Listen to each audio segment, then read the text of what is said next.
तो आज हम लोग पढ़ने वाले हैं linear equation in two variables, actually pair of linear equation in two variables. Linear equation ऐसे इक्वेशंस को कहते हैं जिनका जो पावर होता है, एक्सपोनेंट होता है, डिग्री ऑफ पॉलिनोमियल जो होता है वो 1 होता है।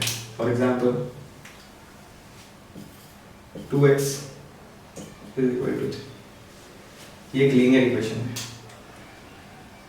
इसके अलावा linear equation in two variables का मतलब होता है जिस लीनियर इक्वेशन के अंदर एक से अधिक वेरिएबल हो, दो वेरिएबल्स हो जिसके अंदर। For example 2x plus Y is equal to 3। Linear equation in one variable तो वैसे ही सॉल्व हो जाता है अगर हम लोग 2 को उधर भेज दें, तो 2x is equal to 3, x is equal to 3/2, that is 1.5। But linear equation in two variables को सॉल्व करने के लिए मिनिमम 2 इक्वेशन चाहिए होते हैं, बिकॉज यहां पे 2 वेरिएबल्स प्रेजेंट हैं। इसीलिए इस चैप्टर का नाम है पेयर ऑफ लीनियर इक्वेशन। ये अकेले सॉल्व नहीं हो पाएगा क्योंकि यहां पे 2 वेरिएबल प्रेजेंट है। 2 अननोन चीजें कभी भी सॉल्व नहीं हो सकती मैथमेटिक्स में एक इक्वेशन में। तो इसके लिए इस इक्वेशन को सॉल्व करने के लिए हमको 2 इक्वेशन लगते हैं। अगर इसके साथ मैं एक और इक्वेशन डाल देता हूं, x plus Y is equal to 2, अब ये इक्वेशन सॉल्व हो सकता है। कैसे सॉल्व होगा? सॉल्व करने के 2 मेथड होते हैं प्राइमरली। एक होता है सब्स्टिट्यूशन मेथड और एक होता है एलिमिनेशन मेथड। पहले सब्स्टिट्यूशन से करते हैं फिर एलिमिनेशन करते हैं। 2x plus Y is equal to 3, x plus Y is equal to.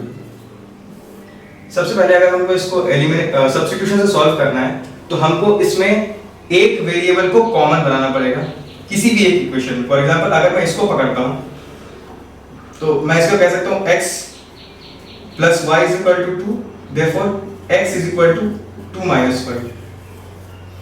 अब यहाँ पे x का जो वेरिएबल है वो y में एक्सप्रेस हो रहा है और अब इसी वैल्यू को अगर यहाँ पुट कर दें तो वेरिएबल जो है वो कॉमन हो जाएंगे।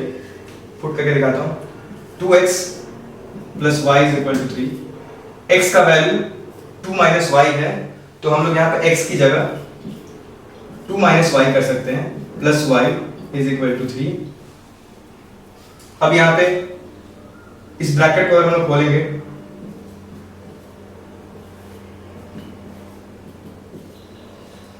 फोर अगर वहां जाएगा तो -2 plus Y is equal to -1।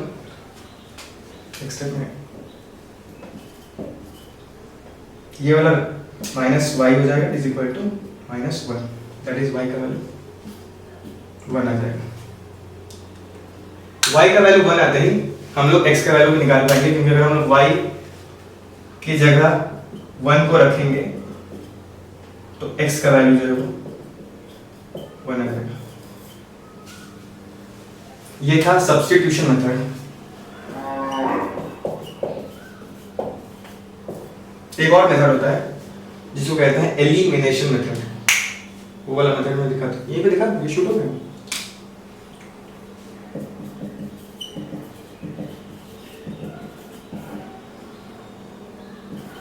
Same question को लेते हैं।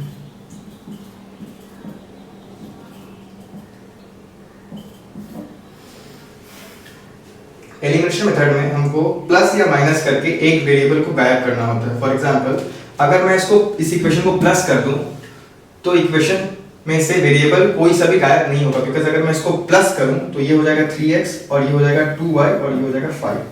कोई भी वेरिएबल गायब नहीं हुआ, तो यहाँ पे प्लस करने से काम नहीं चलेगा। तो यहाँ पे हम लोग को इस चीज को सब्ट्रैक्ट करना पड़ेगा, तब जाके हमारा एक वेरिएबल गायब होगा। अगर मैं इसको सब्ट्रैक्ट करता हूँ तो ये साइन पलट के माइनस हो जाएगा और y कट के यहाँ पे सिर्फ x बचेगा, x का वैल्यू 1 बचेगा।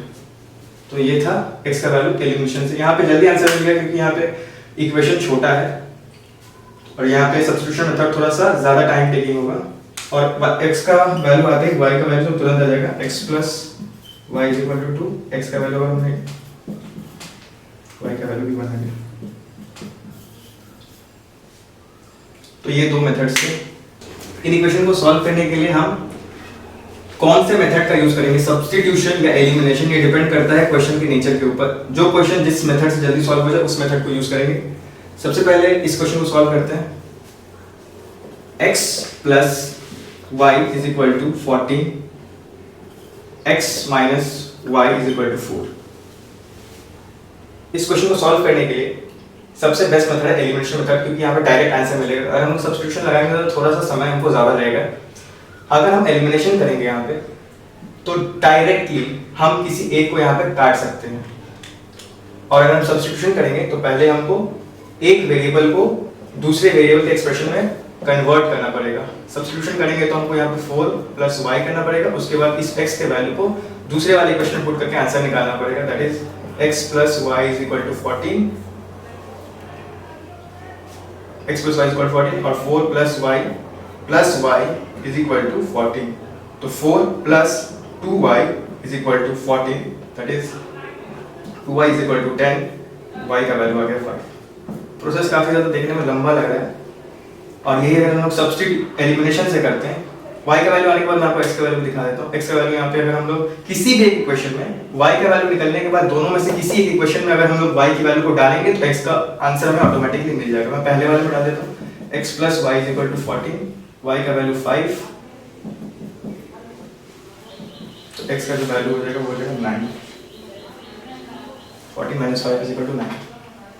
अगर इसी चीज को मैं एलिमिनेशन से करता तो सबसे पहले मैं इसमें देखा कि करना क्या है। अगर मैं इसको माइनस, मुझे अगर x वेरिएबल को हटा के डायरेक्ट y का वैल्यू निकालना है तो मैं यहाँ पे माइनस करता। अगर मुझे y का वैल्यू हटाना पड़ेगा तो यहाँ पे माइनस, यहाँ पे साइन ऑटोमेटिकली पहले से डिफरेंट है, तो अगर मैं यहाँ प्लस करूंगा तो ये दोनों कटेगा, और अगर मैं माइनस करूंगा तो ये दोनों सिंबल कटने वाले हैं।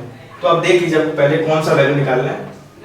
मैं इसको प्लस कर देता हूँ, इन दोनों इक्वेशंस को प्लस करते ही इसका साइन और इसका साइन सेम ही रहने वाला है, बिकॉज इसका साइन प्लस है और प्लस प्लस प्लस ही रहता है, तो ये हो जाएगा 2x।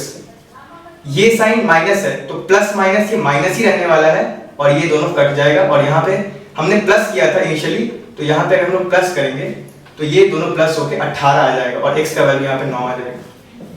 उसने जल्दी आंसर दे दिया इसी सबसे एलिमिनेशन मेथड ने। अब इस 9 के वैल्यू को आप किसी दोनों में से किसी एक इक्वेशन में डालिए और आंसर आपका सामने। पहले वाले में डाल के दिखा देता हूँ, x का वैल्यू 9, तो y का वैल्यू आ गया 5। ये आंसर है। यहाँ भी सेम आंसर, वहाँ भी सेम आंसर, दोनों मेथड से आप सेम ही आंसर तक पहुंचेंगे, बस टाइम का।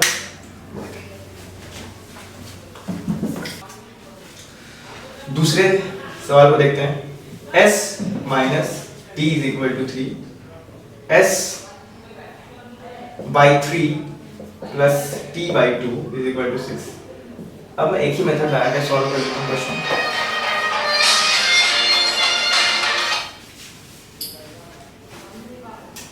अब मैं दोनों में से एक ही मेथड से इसको सॉल्व करके दिखाता हूँ। अगर मैं होता तो मैं इसको एलिमिनेशन से प्रेफर करता, बट एलिमिनेशन मेथड यूज करने से पहले ये बहुत ही अबनॉर्मल फॉर्म में है। यहाँ ऊपर तो ठीक है, बट यहाँ पे थोड़ी गंदगी है, इसको साफ करते हैं।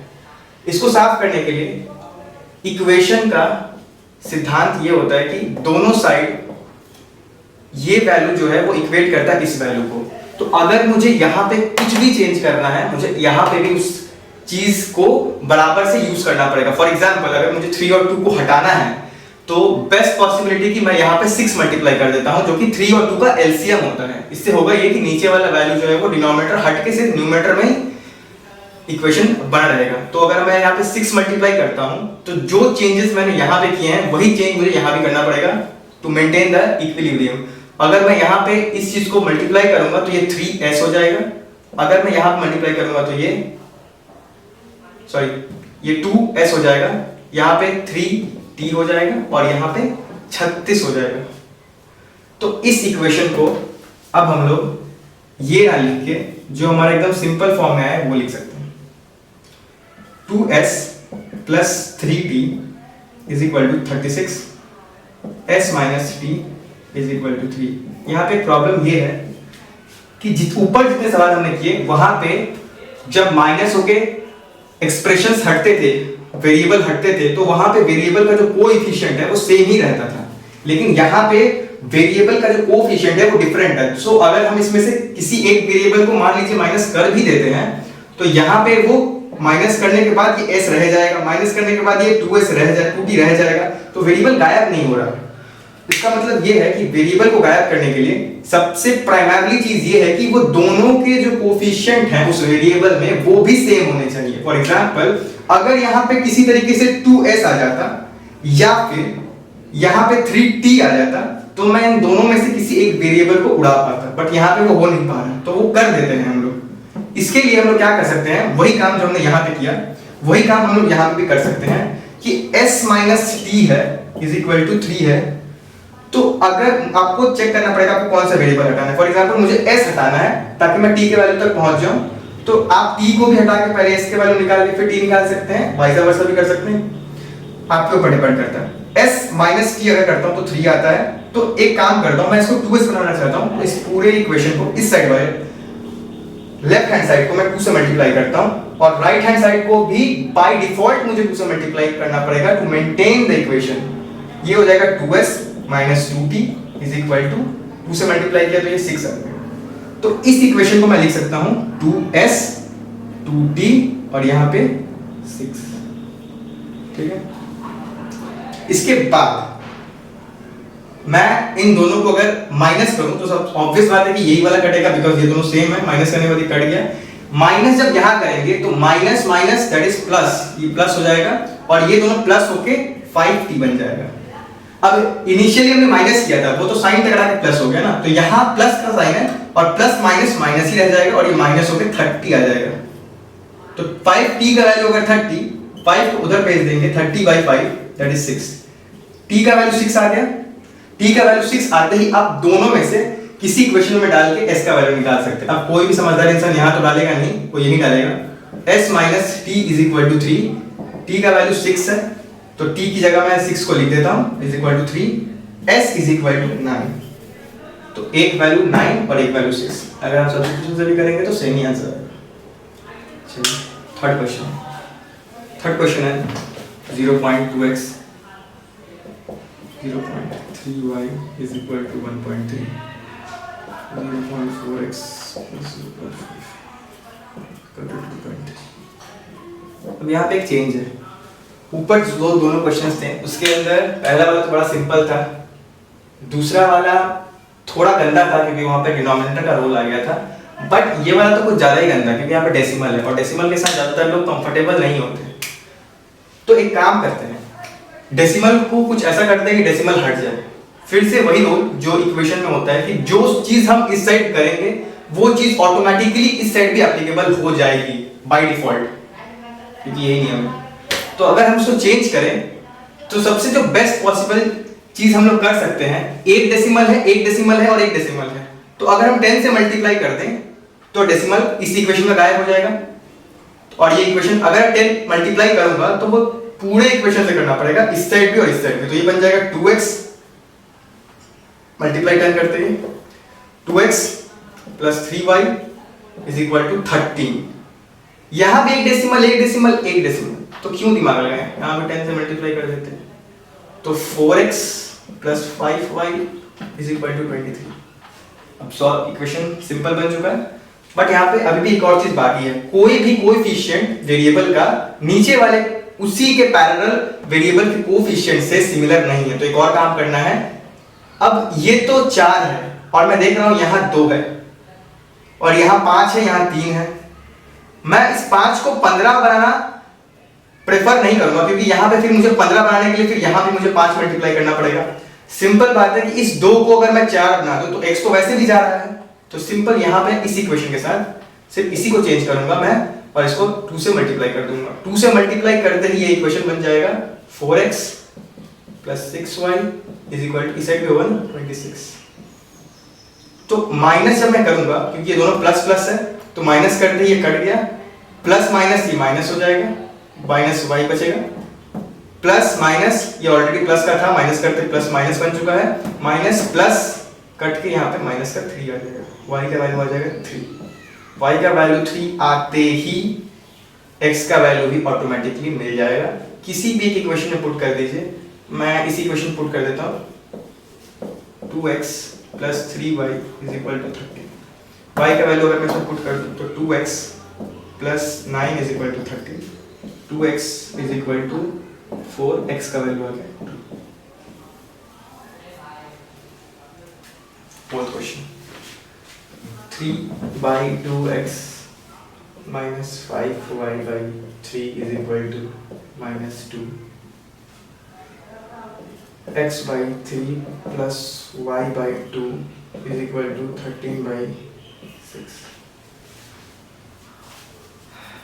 काम करते हैं, ये हमने देख रखा है कि यहाँ ऐसा ही था, तो हमने क्या किया था, सिंपली डिनोमिनेटर गंदगी को साफ करेंगे।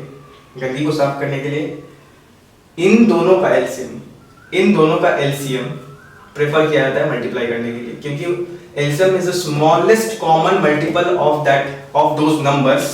तो ऑब्वियस बात है कि अगर लोएस्ट कॉमन मल्टीपल है तो वो दोनों को डिनोमिनेटर को 1 बना देगा, और जिससे कि हमारा जो पूरा एक्सप्रेशन है एक सिंपल एक्सप्रेशन में आ जाएगा। तो देख लेते हैं, 2 और 3 का तो एलसीएम 6 ही होता है, तो 6 मल्टीप्लाई करते हैं। 6 मल्टीप्लाई करेंगे तो मैं बार बार बता चुका हूं कि 6 मल्टीप्लाई करेंगे तो यहां भी करेंगे और हमको बाय डिफॉल्ट यहां भी करना पड़ेगा। इन दोनों का भी सेम ही है, क्योंकि 2 3 है तो एलसीएम 6 ही होता है। यहां करेंगे तो यहां भी करना पड़ेगा। मल्टीप्लाई करेंगे, 2 6 को काटेगा 3 3 is 9x। ये न्यू इक्वेशन बता रहा हूं। 3 6 को काटेगा 2 बार में, मैं इसको थोड़ा लिख के दिखा देता हूं समझने में आसान। 6 minus 6 5y 2 इसको काटेगा 3 बार में, ये आ जाएगा 3x माइनस 3 इसको काटेगा 2 बार में 2 माइनस 12, ये आ गया। सेम इसी तरीके से ये वाला इससे एक बार होगा तो 2x, ये वाला यही वाला नंबर इससे एक बार होगा तो 3y, और ये कट के पूरा ही 13 बच जाएगा, क्योंकि 6 मल्टीप्लाई किया, यहाँ ऑलरेडी डिनोमिनेटर में 6 था, 6 ने डिनोमिनेटर के 6 ने न्यूमरेटर को 6 को काटा और सिर्फ 13 बच गया। यहाँ पे ऑटोमेटिकली कुछ करना नहीं होगा। एक और बात, यहाँ पे खत्म नहीं हुआ, बिकॉज बात ये है कि यहाँ पे फिर से वेरिएबल्स तो उन है, बट उन किसी भी वेरिएबल के पैरेलल वाला जो कॉरस्पॉन्डिंग वेरिएबल नीचे वाला इक्वेशन में, उन दोनों का कोएफिशिएंट सेम नहीं है। तो कर देते हैं सेम। देखिए इस केस में हमको दोनों इक्वेशंस मल्टीप्लाई करना पड़ेगा। क्यों?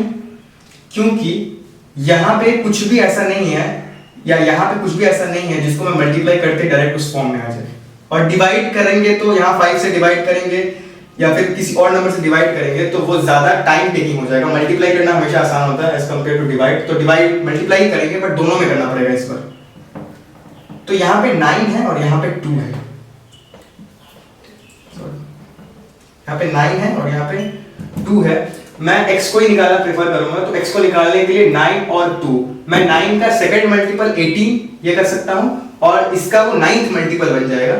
तो एक काम करते हैं, इसको 9 से मल्टीप्लाई करके देख लेते हैं। इस पूरे इक्वेशन को करना पड़ेगा 9 से, 2 से मल्टीप्लाई करेंगे 18 बनने के लिए, और इसको मल्टीप्लाई करेंगे 9 से। 2 से मल्टीप्लाई करेंगे तो 18x minus 20y is equal to minus 24। 9 को इससे करेंगे तो 18x 27y is equal to 39 is 170। ये आ गया। माइनस करेंगे क्योंकि यहाँ प्लस प्लस है, माइनस करते ही ये कट जाएगा, माइनस करते ही 47y आ जाएगा, ऑब्वियसली माइनस में रहेगा। और ये माइनस करते ही क्योंकि प्लस था, प्लस माइनस कर रहे हैं तो प्लस माइनस माइनस, जो माइनस का इफेक्टिव साइन आएगा और इन दोनों को ये दोनों प्लस हो जाएंगे, बिकॉज माइनस ऊपर भी था, यहाँ माइनस से प्लस करके 141। अब एक सवाल, 47 का टेबल किसी को आता है तो बहुत अच्छी बात है, नहीं आता तो हम लोग यूनिट डिजिट से इसको पकड़ सकते हैं। 47 का 7 और यहाँ 1 है, 7 को 1 बनाने के लिए 3 का मल्टीप्लिकेशन सबसे ज्यादा लॉजिकल लगता है, क्योंकि 3 7 is 21। एक बार चेक कर लेते हैं, थर्ड टाइम है 47 into 3 21 जी कट रहा है, तो y का वैल्यू 3 आ गया। y का वैल्यू 3 आते ही हम लोग x का वैल्यू निकाल सकते हैं। x का वैल्यू कैसे निकालेंगे? किसी भी एक इक्वेशन में मान लीजिए हमने जो इक्वेशन लिया था, ये छोटा इक्वेशन लग रहा है, इसमें पुट कर देते हैं 2x + 3y = 13। और इसके बाद जरूरी नहीं है कोई मल्टीप्लाइड वाला इक्वेशन लेना पड़ेगा, क्योंकि वो जस्ट हमने इक्वेशन सॉल्व करने के लिए किया था, तो हम यहाँ पे डायरेक्टली इसी इक्वेशन में पुट करके निकाल सकते हैं, आसान रहेगा थोड़ा। 2x - 3y = 13। इसके बाद y का वैल्यू हमारा 3 आया था, 3 यहाँ पे पुट करेंगे, 2x + 3, y की जगह हम लोग 3 पुट कर देते हैं, = 13। 2x + 9 = 13। 2x यहाँ 9 को उधर भेजेंगे तो 13 - 9 = 4, और x का वैल्यू आ जाएगा 2, जब वहाँ जाके डिवाइड होगा तो 4/2 = 2।